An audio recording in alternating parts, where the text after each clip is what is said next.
Je ne pouvais plus m'exprimer. Mais lorsque le Seigneur Lorsque j'ai crié vers lui, il est intervenu dans ma vie. Il m'a guéri complètement. Et il m'a donné la puissance de son esprit. Et aujourd'hui, son esprit me pousse à aller de l'avance avec lui. Et lorsque je lis ma vie, je pleure. Mais je ne pleure pas de peine. Je pleure de joie. De savoir que la paix que Jésus a mis dans mon cœur, le monde ne l'a jamais offert. Pourtant, j'ai parcouru le monde, j'ai goûté à plein de choses dans ce monde, mais j'étais toujours déçu. Lorsque je rentrais chez moi, j'étais attristé, j'étais angoissé, j'étais mort comme une pierre. Depuis que j'ai rencontré Jésus il y a déjà 33 ans, Jésus a déversé sur moi une source de vie. Je vous en supplie au nom de Christ. Venez au Seigneur. Il y a peu de temps de cela, j'ai ma famille disait, les expériences, j'ai dit qu'on devait ma vie, les expériences, j'en ai eu des centaines. Mais j'en ai tellement que j'oublie parfois, il y en a tellement. Dieu sait écouter la prière de celui qui crie de lui. J'ai été faire un séminaire, un séminaire en Espagne. Écoutez bien. Et lorsqu'on est parti, je ne voulais pas aller, il y a eu des problèmes, et puis que je ne pouvais pas aller. Alors les frères, ils m'ont dit, bon écoute frère, on fait une réunion, eh bien nous on a à cœur de te payer le voyage. On va te payer le voyage parce qu'il faut que tu viennes avec nous frère. J'ai dit bon ben, je ne sais pas, bon j'ai dit, qu'est-ce qu'on fait madame la fleur? Madame la fleur a dit, on y va. Elle, par contre, attention. Mais par contre, peut-être que moi.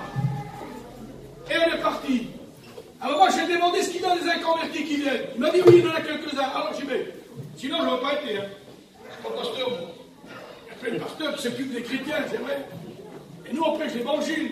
Mais moi j'adore quand je suis en compagnie de quelqu'un qui ne connaît pas Jésus. C'est ma passion. Je discuterai des heures, des fois ma famille d'alors.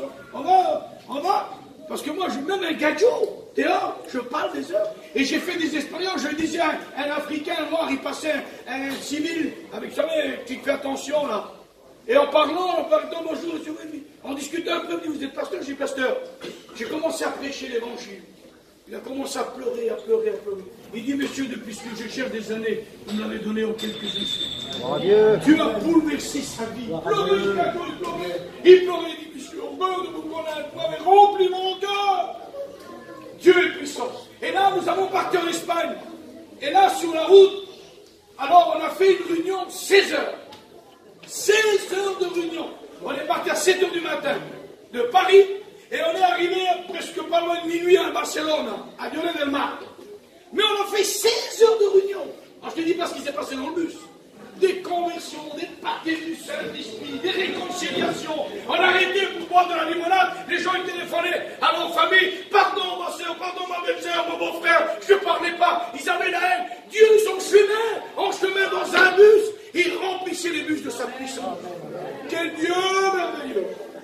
Et là, il y a un garçon, pour faire plaisir à sa femme, il ne voulait pas venir, mais sa femme, jeune chrétienne, et mon mari. Et on sait qu'aujourd'hui, les femmes, c'est un peu le pouvoir. Autrefois, c'était pas pareil, nous les anciens, j'en dis mieux, pas mieux, mais autrefois, c'était pas pareil. Mais aujourd'hui, les jeunes femmes, on écoute quand ils parlent. Autrefois, on ne faisait pas attention, nous, les maris, c'est nous, mais aujourd'hui, on écoute. Et là, cette fille-là était chrétienne, son mari qui n'est pas chrétien, un garçon qui buvait, qui traînait, il fumait 4 paquets de cigarettes. D'accord? Alors il ne savait pas quoi faire. Il dit viens. On va aller en Espagne. Il ne voulait pas aller lui. Il dit on va être béni, ça fait pleurer la fille pour son mari là. Et ses copains ils disent alors j'ai dit tu voulais aller en Espagne, mais c'est ma femme, c'est pas moi. Et alors, mais vas-y vous, dit. Vas-y là-bas, à la Junquera. Tu vas là-bas et puis les cigarettes pour rien. Tu vas te saouler tous les jours. Avec presque pas de sous. Ah bon, il dit oui, la boisson pour rien du tout. Alors qu'est-ce qu'il a fait? Il dit, bon, puisque c'est comme ça, dis-moi aussi. Et il est venu avec nous. On a commencé à faire les réunions. On a fait quelques réunions. On a resté 4-5 jours. Et le vendredi, après la réunion, je sors pour prendre de l'eau en face à la Virta.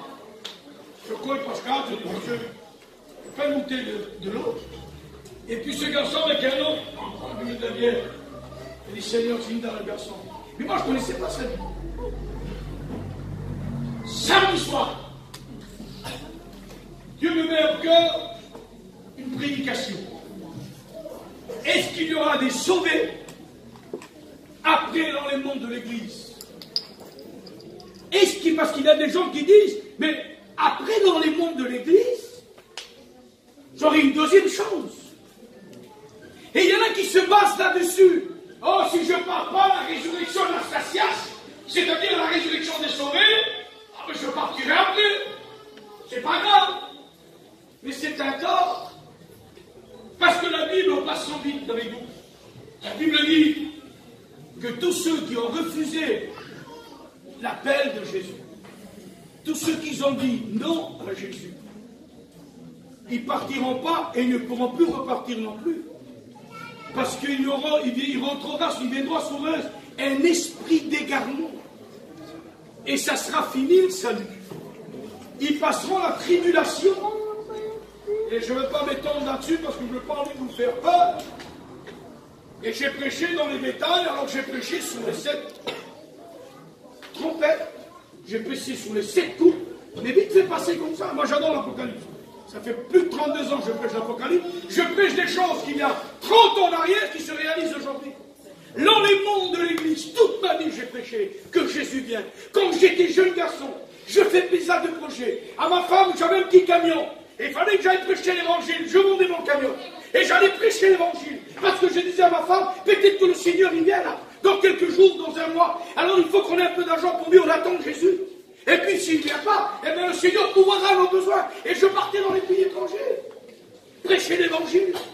Et quand je revenais, Jésus n'avait pas venu. Je priais le Seigneur de donner une petite camion encore, une petite voiture. La Bible dit que l'homme de Dieu n'a jamais mendié son pain. Ça n'existe pas ça. Dieu nourrit les oiseaux du ciel, ni le sème, ni le moissonne, et il sait les nourrir en abondance. Lorsqu'un fils de Dieu crie, le ciel s'ouvre et Dieu répond sa bénédiction. Nous avons un Dieu il est bon Dieu. Il est aimable. Il n'est pas égoïste. Il ne pense pas qu'à lui-même. Lui, il pense à toi. Et il pense plus à toi qu'à lui. Parce qu'il veut t'aider. Pour moi, Jésus m'aide tous les jours. Tous les jours, encore aujourd'hui. J'ai fait des expériences extraordinaires. Si je vous dis des choses, vous direz celui-là, il va loin lorsqu'il dit quelque chose. J'ai vu des choses incroyables que le langage humain ne peut pas expliquer. Des expériences extraordinaires. Et là, bien sûr, lorsque nous sommes allés, j'ai commencé à prêcher. Et je ne fais pas d'appel. Je ne peux pas faire d'appel, je m'assis. Je m'assis. Et là, quand je m'assis, ça commence à brûler. Il me dit, va, fais l'appel. Mais moi, je suis... Mais on ne peut pas résister au Saint-Esprit, vous savez. On ne peut pas. Combien de fois que le Saint-Esprit vous dit, hé, touche pas ça. Hé, fais pas ça. Hé, va pas dans le monde. Hé, va pas. Hé, prends pas de cachet. Hé, ne te drogue pas. Oh, ne sois pas jalouse. Oh, ne sois pas jaloux. Hé, ne convoite pas ce qui est à ton prochain. Ne dérobe point. Ne monte point. Combien de fois le Saint-Esprit vient à votre conscience, il vient à votre esprit, et il vous parle, il dit, fais pas ceci, fais pas cela. Mais c'est normal, c'est son travail. Jésus a dit, je m'en vais, mais je prierai le Père, qui vous envoie un autre consolateur, l'Esprit Saint, qui vous guidera dans toute la vérité. Il ne parlera pas de lui-même, mais il vous dira, il vous rappellera tout ce que je dis, il dira dans les profondeurs de Dieu, et prendre des richesses, et vous les accorder, dont le Saint-Esprit est notre guide. Il est notre GPS à l'intérieur, qui nous montre ce que nous devons faire. Et là, je brûle sur la chaise. Je brûle. Hop, je me lève, je vais derrière le sang. J'ai dit, je ne peux pas, j'en peux plus. Le Seigneur t'appelle. Je le vois, mais si je dis, si je meurs, il le prend par la main, lui, il peut penser que c'est un truc. Alors peut-être qu'il